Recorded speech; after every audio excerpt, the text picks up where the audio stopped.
Good morning, fellow Ghanaians. So I don't understand why this second coming of John Mahama he wants to mess up everything before his term expires. It's like he came for the wrong reasons. Everything he is doing seems like he has a premeditated agenda to subvert our governance system. And I'm telling you, if he is not careful, this his current term of office, he is touting himself that by the time he leaves office, it will be one of the best governments we have experienced since we shifted to democracy. If he is not careful, it is going to be the worst government that has ever ruled Ghana. And this is a very serious situation. Honestly speaking, from the way these people are going about things, if they are not careful, they will go down in history as the worst government ever to be in charge of the administration of Ghana. Because how can you be doing things artificially the way this government is doing? After making sure that you undermine our democratical credentials, the successes we have accumulated since 1992, after making sure that you rubbish these successes, see what you are doing to our economy also. In the name of artificial appreciation of the cedi, you are just throwing money left, right, center, as if we are a country which is already made, and that we have the money to waste. How can you be injecting money into the system like that? In which part of the world did we see any government doing this kind of thing? If I check around the world, I don't see any government doing the thing John Mahama is doing with our cedi. This cedi appreciation and depreciation, it depends on demand and supply. It depends on what you have to offer. It's not about the money you have that you are throwing into the system. So what if something happens and the money you are getting now is not coming? It makes useless what you have done. All the money you have thrown into the system will be made useless. And this is a class one economics principle. This is a class one economic principle. You did it when you did it few months ago. You pumped into the system about $4 billion, and that's how we saw the cedi come down from, I don't know, 15 or 16, and then it came all the way to 10. Now with this recent one you did, now you are putting in $1.5 billion, monies that can be channeled into doing better things, that can be channeled into doing things that can sustain the economy, and the economy will pick up itself. You don't need to inject money in the system. Put the money at the right places to generate investment into the country. That is where, if the city strengthens, that is a more sustainable way of strengthening the city. It's not that you, because now you are getting more money from gold. When you get that money, you will then come and pump it into the system.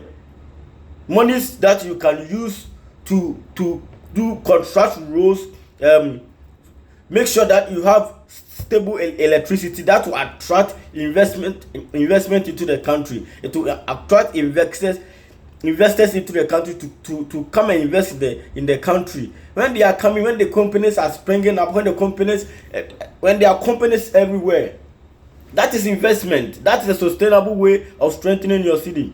Because if every Ghanaian is working and you are taking taxes, the probability that you get more money, to run the country is higher. With this injection that you are doing, that is not reflecting in the lives of the people. Is this how you want it?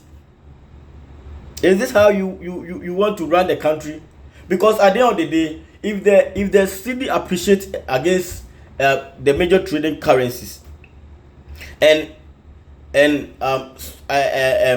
somebody who is, let's say, not living in Ghana, somebody who is working outside Ghana and has his family back in Ghana, if that person decides that every month I'm going to send my people, this is an example, $100, and the dollar was, let's say, 13 cedis. With this sharp appreciation of the cedi, what happens is that if I send the same $100 to my family and they go to the exchange, they are not going to get, if they are going to get 1,300 cedis. Because if you peg it at 13 cedis, $100 means you are getting 1,300 cedis.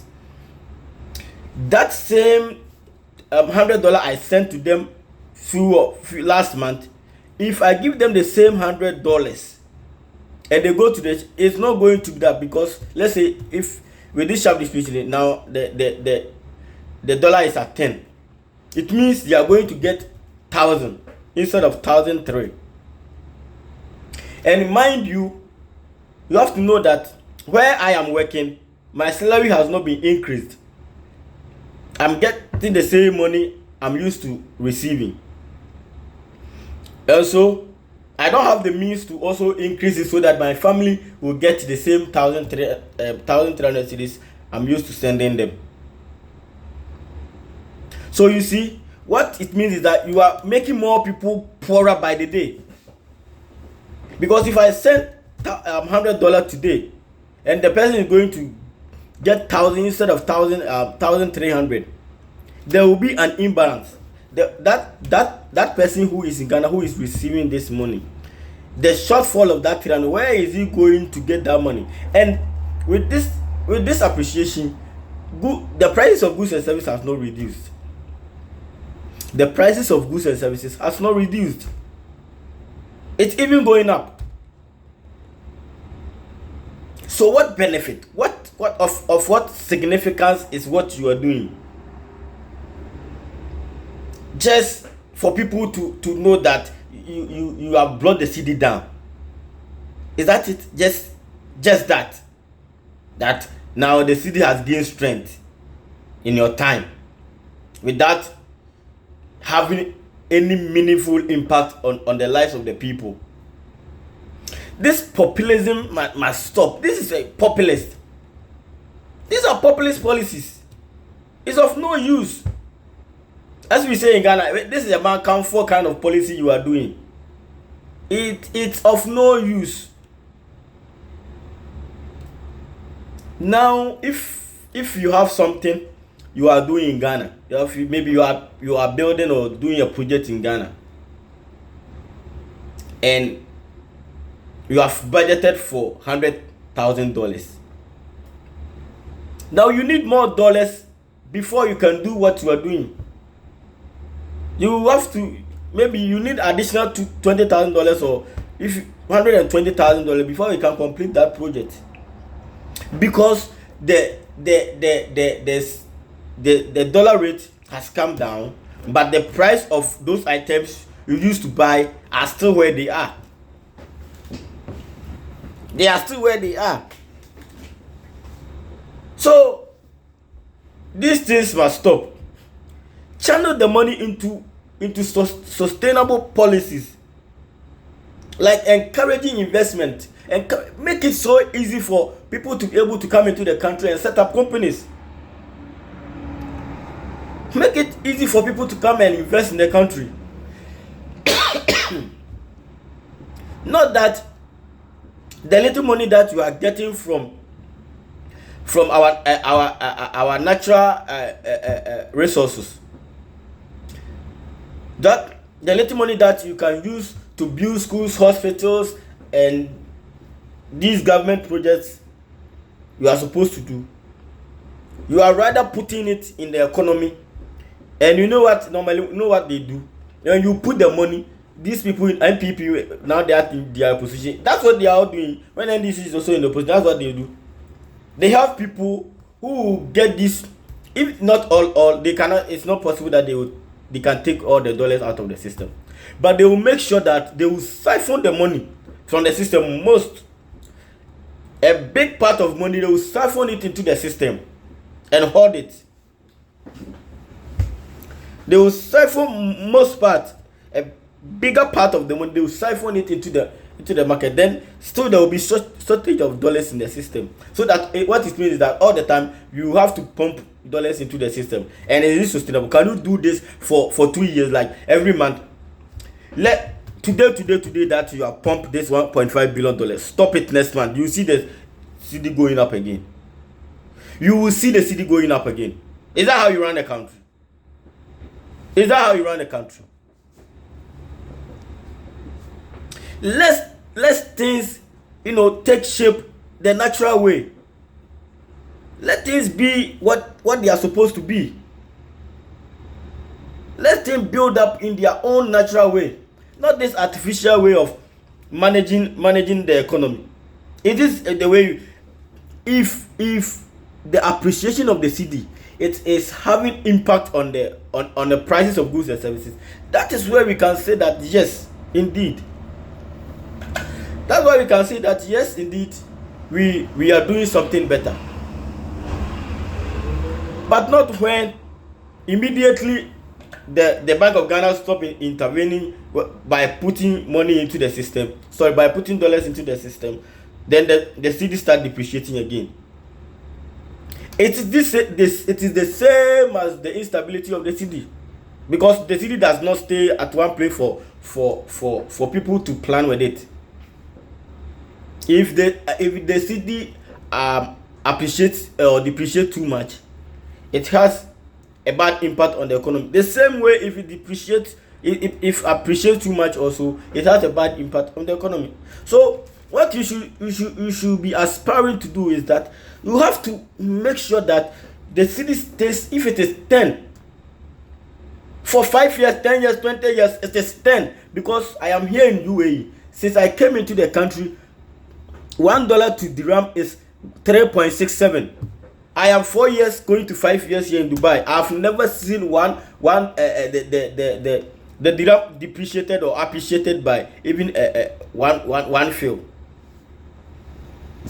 Since 4 years I entered this country, it has been $1 to 3.67. That is sustainability.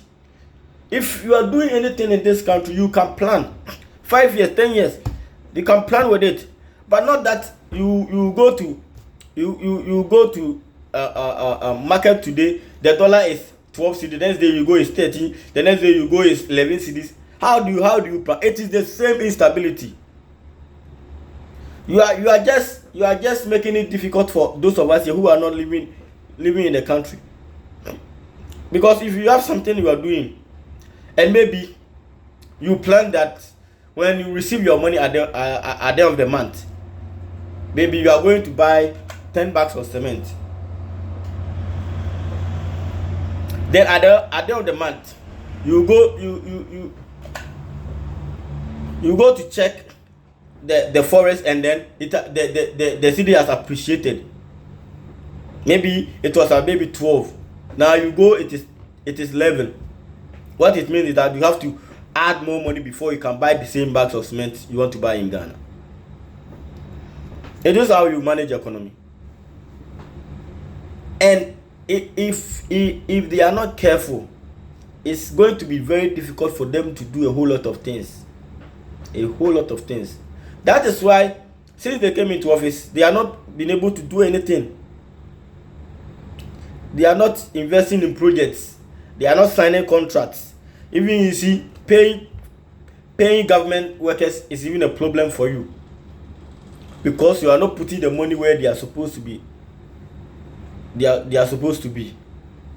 So this thing must stop. Do the right things. Encourage investment into the country. Are you not bothered by the rate at which the youth is leaving the country? With this money you are injecting into the system, how does it create employment for the youth? How? Tell me. How does it create employment in the country? It's very bad. Stop it. It doesn't help anybody. It doesn't create jobs. It doesn't create anything meaningful for the country. So why do you continue just for the fun that the city has come down? So you are wasting now. If you accumulate all since you came into power, if you accumulate the money you have injected into the system, you are running into $7 billion. Do you know what $7 billion can do for Ghana? Do you know what $7 billion? If you had even invested it in roads, do you know the number of roads that Kumasi to Accra road? If you inject that $7 billion, it will do it times 10. It will do it times 10 Kumasi to Accra road. But that's not where your priority is. Your priority is the fanfare of the city has come down. This must stop. This is not how you run a country.